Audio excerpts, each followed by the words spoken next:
जय श्री हरि। वैशाख महात्म्य के अंतर्गत आज जानते हैं भगवत भक्ति के लक्षण, भक्ति के प्रकार और कैसे है वैशाख स्नान कलयुग में अश्वमेध यज्ञ के समान।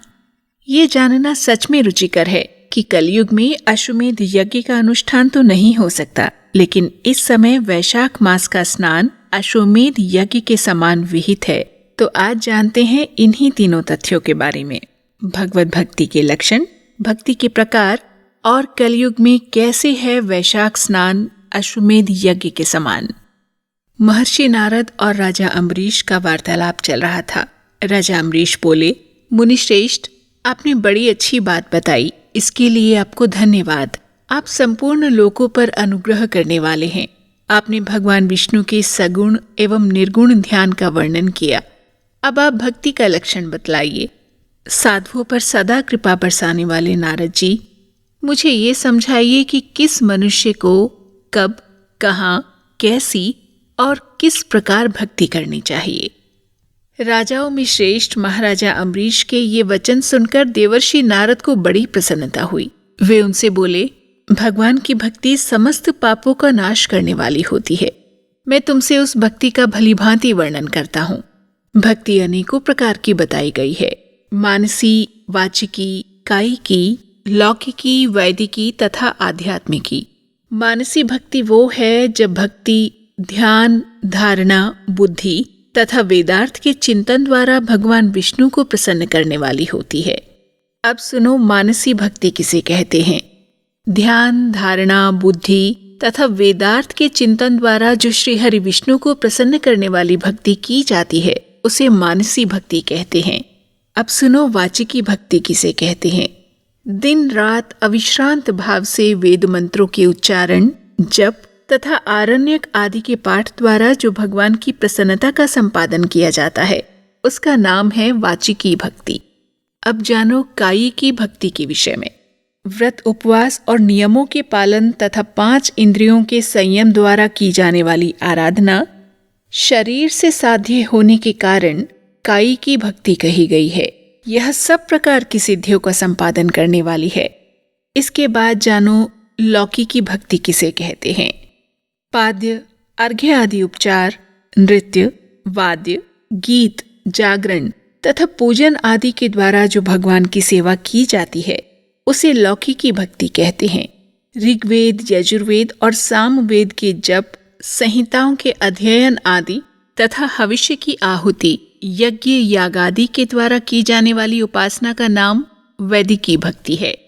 विज्ञ पुरुषों ने अमावस्या, पूर्णिमा तथा विषुव के दिन जो याग करने का आदेश दिया है, वह वैदिकी भक्ति का साधक है। विषुव अर्थात जब दिन और रात बराबर हों, उस दिन विषुव योग होता है। अब मैं योगजन्य आध्यात्म की भक्ति का भी वर्णन करता हूँ। योगज भक्ति का साधक सदा अपनी इंद्रियों को संयम में रखकर प्राणायाम पूर्वक ध्यान किया करता है, विषयों से अलग रहता है। वह ध्यान में देखता है भगवान का मुख अनंत तेज से उद्दीप्त हो रहा है, उनकी कटी के ऊपरी भाग तक लटका हुआ यज्ञोपवीत शोभा पा रहा है। उनका शुक्ल वर्ण है, 4 भुजाएं हैं, उनके हाथों में वरद एवं अभय की मुद्राएं हैं। वे पीत वस्त्र धारण किए हुए हैं और उनके नेत्र अत्यंत सुंदर हैं। वे प्रसन्नता से परिपूर्ण दिखाई देते हैं। राजन, इस प्रकार योग युक्त पुरुष अपने हृदय में परमेश्वर का ध्यान करता है। जैसे प्रज्वलित अग्नि काष्ठ को भस्म कर डालती है, उसी प्रकार भगवान की भक्ति मनुष्य के पापों को तत्काल दग्ध कर देती है। भगवान श्री विष्णु की भक्ति साक्षात अमृत रस है, संपूर्ण रसों का एकमात्र सार है। इस पृथ्वी पर मनुष्य जब तक उस भक्ति का श्रवण नहीं करता, उसका आश्रय नहीं लेता, तभी तक उसे सैकड़ों बार जन्म, मृत्यु और जरा के आघात से होने वाले नाना प्रकार के दैहिक दुख प्राप्त होते हैं। यदि महान प्रभावशाली भगवान अनंत का कीर्तन और स्मरण किया जाए तो वे समस्त पापों का नाश कर देते हैं। ठीक उसी तरह जैसे वायु मेघ का तथा सूर्यदेव अंधकार का विनाश कर डालते हैं। राजन, देव पूजा, यज्ञ, तीर्थ स्थान, व्रतानुष्ठान, तपस्या और नाना प्रकार के कर्मों से भी अंतःकरण की वैसी शुद्धि नहीं होती जैसी भगवान अनंत का ध्यान करने से होती है। यह श्लोक आता है, न भूप देवार्चन यज्ञ तीर्थ स्नान व्रताचार क्रिया तपोभिः तथा विशुद्धिम लभते अंतरात्मा यथा हृदय भगवती अनंते। नरनाथ, जिनमें पवित्र यश वाले तथा अपने भक्तों को भक्ति प्रदान करने वाले विशुद्ध स्वरूप भगवान श्री विष्णु का कीर्तन होता है, वे ही कथाएं शुद्ध हैं तथा वे ही यथार्थ, वे ही लाभ पहुंचाने वाली और वे ही हरिभक्तों के कहने सुनने योग्य होती हैं। भूमंडल के राज्य का भार संभालने वाले धीर चित्त महाराजा अम्बरीश, तुम धन्य हो, क्योंकि तुम्हारा हृदय पुरुषोत्तम के ध्यान में एक तान हो रहा है तथा सौभाग्य लक्ष्मी से सुशोभित होने वाली तुम्हारी नैष्ठिक बुद्धि श्री कृष्ण चंद्र की पुण्यमय लीलाओं की श्रवण में प्रवृत्त हो रही है। भूपते, भक्तों को वरदान देने वाले अविनाशी भगवान श्री विष्णु की भक्ति पूर्वक आराधना किए बिना अहंकारवश अपने को ही बड़ा मानने वाले पुरुष का कल्याण कैसे होगा? भगवान माया के जन्मदाता हैं, उन पर माया का प्रभाव नहीं पड़ता। साधु पुरुष उन्हें भक्ति के द्वारा ही प्राप्त करते हैं, इस बात को तुम भी जानते हो। राजन, धर्म का कोई भी तत्व ऐसा नहीं है जो तुम्हें ज्ञात न हो। फिर भी जिनके चरण ही तीर्थ हैं, उन भगवान की चर्चा का प्रसंग उठाकर जो तुम उनकी सरस कथा को मुझसे विस्तार के साथ पूछ रहे हो, उसका यही कारण है कि तुम वैष्णवों का गौरव बढ़ाना चाहते हो, मुझ जैसे लोगों को आदर दे रहे हो। साधु संत जो एक दूसरे से मिलने पर अधिक श्रद्धा के साथ भगवान अनंत के कल्याणमय गुणों का कीर्तन और श्रवण करते हैं, इससे बढ़कर परम संतोष की बात तथा समुचित पुण्य मुझे और किसी कार्य में नहीं दिखाई देता। ब्राह्मण, गौ, सत्य, श्रद्धा, यज्ञ, तपस्या, श्रुति, स्मृति, दया, दीक्षा और संतोष, ये सब श्रीहरि के स्वरूप हैं। सूर्य, चंद्रमा, वायु, पृथ्वी, जल, आकाश, दिशाएं, ब्रह्मा, विष्णु, रुद्र तथा संपूर्ण प्राणी उस परमेश्वर के ही स्वरूप हैं। इस चराचर जगत को उत्पन्न करने की शक्ति रखने वाले वे विश्वरूप भगवान स्वयं ही ब्राह्मण के शरीर में प्रवेश करके सदा उन्हें खिलाए जाने वाला अन्न भोजन करते हैं। इसलिए जिनकी चरण रेणु तीर्थ के समान हैं, भगवान अनंत ही जिनके आधार हैं, जो संपूर्ण प्राणियों के आत्मा तथा पुण्यमयी लक्ष्मी के सर्वस्व हैं, उन ब्राह्मणों का आदर पूर्वक पूजन करो।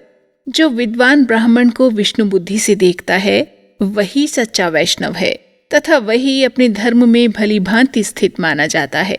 तुमने भक्ति के लक्षण सुनने के लिए प्रार्थना की थी, सो सब मैंने तुम्हें सुना दिया। अब मैं गंगा स्नान के लिए जा रहा हूँ। यह वैशाख का महीना उपस्थित है, जो भगवान लक्ष्मीपति को अनंत प्रिय है।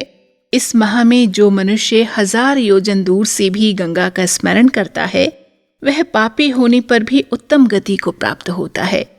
वैशाख के समान महीना और माधव के समान कोई देवता नहीं है, क्योंकि पाप के समुद्र में डूबते हुए मनुष्य के लिए माधव ही जहाज का काम देते हैं।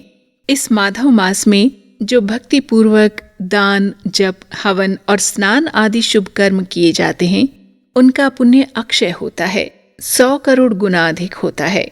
जिस प्रकार देवताओं में विश्वात्मा भगवान नारायण देव श्रेष्ठ हैं, जैसे जप करने योग्य मंत्रों में गायत्री सबसे उत्कृष्ट है, उसी प्रकार नदियों में गंगा जी का स्थान सबसे ऊंचा है।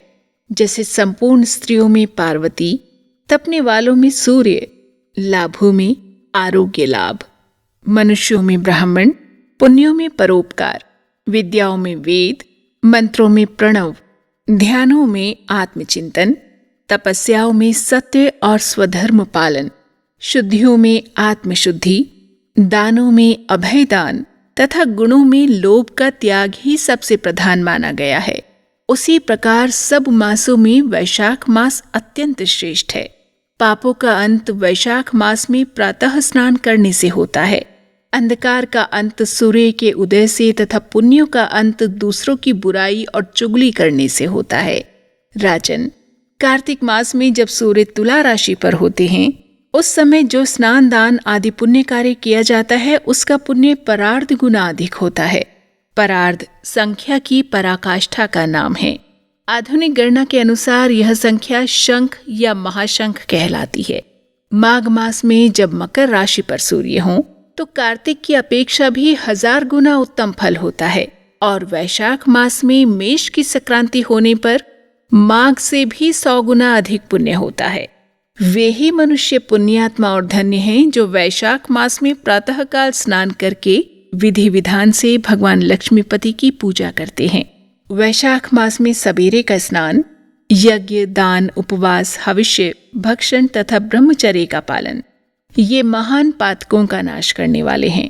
राजन, कलयुग में वैशाख की महिमा गुप्त नहीं रहने पाएगी, क्योंकि उस समय वैशाख स्नान का महात्म्य अश्वमेध यज्ञ के अनुष्ठान से भी बढ़कर है। कलयुग में परम पावन अश्वमेध यज्ञ का अनुष्ठान नहीं हो सकता। उस समय वैशाख मास का स्नान ही अश्वमेध यज्ञ के समान विहित है।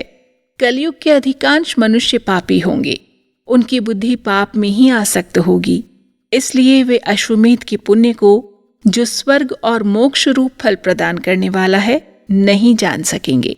उस समय अपने पापों के कारण लोग नरक में पड़ेंगे, इसलिए कलयुग के लिए अश्वमेध का प्रचार कम कर दिया गया और उसके स्थान पर वैशाख मास के स्नान का विधान किया गया। इस तरह हमने जाना पाप बढ़ने के कारण कलयुग के लिए अश्वमेध का प्रचार कम कर दिया गया और इस कली काल में वैशाख स्नान का महात्म्य अश्वमेध यज्ञ के अनुष्ठान से भी बढ़कर बताया गया। इस कली काल में वैशाख मास का स्नान ही अश्वमेध यज्ञ के समान विहित है। हम सभी इस पुण्य का भागी अवश्य बने, इसी मंगल कामना के साथ जय श्री हरि। साथ ही प्रतिदिन श्रवण करें पाप प्रशमन स्तोत्र, जिसका भक्ति पूर्वक श्रवण मनुष्य को पाप राशि से मुक्त करता है। इसी के साथ बस यहीं वाणी को विराम। आप सभी को जय श्री हरि, जय श्री राम।